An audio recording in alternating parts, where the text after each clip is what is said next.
केंद्रीय मंत्री एक एक करके बाकायदा ट्वीट कर रहे हैं क्योंकि ये जो विवाद है वो बहुत ही ज्यादा बढ़ते जा रहा है। इस वक्त मैं केंद्रीय मंत्री धर्मेंद्र प्रधान ने जो ट्वीट किया है उसकी बड़ी बातें बताती हूँ कि उन्होंने आखिर लिखा क्या है।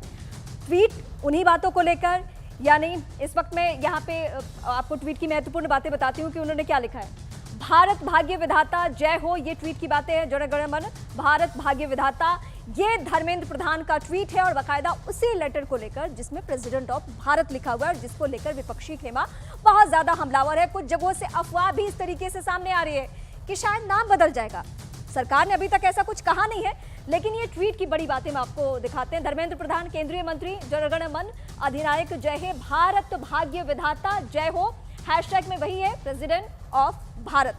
तो एक एक करके हम बड़ी बातें आपको बता रहे हैं और केंद्रीय मंत्री ने क्या क्या कहा है वो भी हम आपको बता रहे हैं। ये सिर्फ धर्मेंद्र प्रधान का मामला नहीं है, बल्कि अब हमारे साथ ये सभी गेस्ट हैं, वाइस प्रधान शाजिया इल्मी, अवस्थी जी और सुरेंद्र राजपूत इस वक्त आपके सामने स्टूडियो में मेरे साथ प्रियंका जी मौजूद हैं।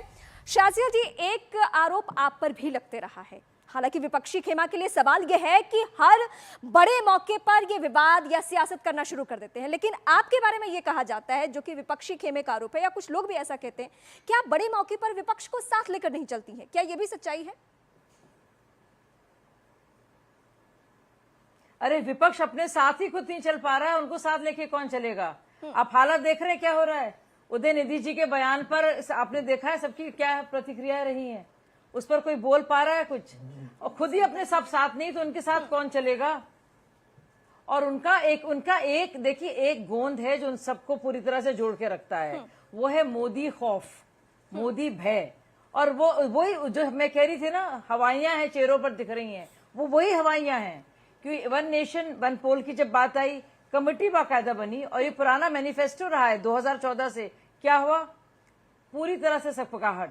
फिर देखिए, फिर सनातन धर्म का अपमान हुआ, उस पर जो सवाल पूछे गए तो उनकी तरफ से ये पलटवार हुआ, लेकिन पलटवार ऐसा हुआ कि खुद ही का नुकसान हुआ, क्योंकि फिर लोग पूछने लगे कि आपको भारत से क्या एतराज है।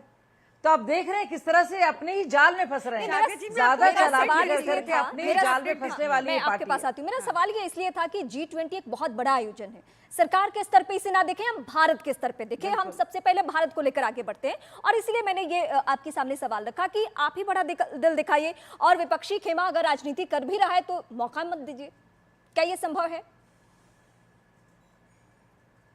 अरे आपको क्या लगता है कि अगर महामहिम अपने को भारत की प्रेसिडेंट मानकर निमंत्रण पत्र में एक न्योते के तौर पर लोगों को बुला रही हैं, तो ये उनके लिए और विपक्ष के लिए कोई मुद्दा होना चाहिए?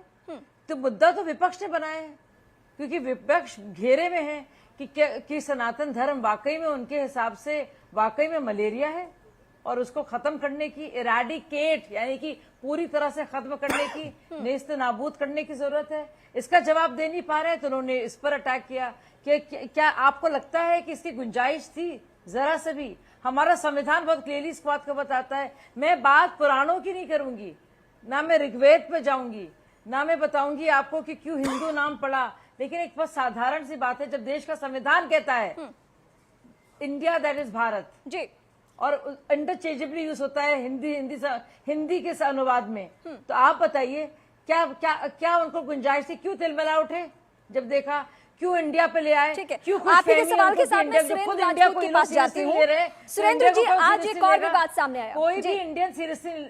शाजिया जी, मैं आती हूँ आपके पास। हाँ, मैं आपके पास भी आऊंगी। सुरेंद्र जी, आज एक बड़ा मामला हुआ, जयपुर में एक विवाद हुआ और जहां आराधना मिश्रा नाम की एक कांग्रेस पार्टी की लीडर हैं, उनको लेकर ये कहा गया, बीजेपी ने ये आरोप लगाया कि इनको भारत माता के जैसे आपत्ति है। उन्होंने जो कहा वो ये कहा कि आप ये नारा मत लगाइए, सिर्फ कांग्रेस जिंदाबाद का नारा लगाइए।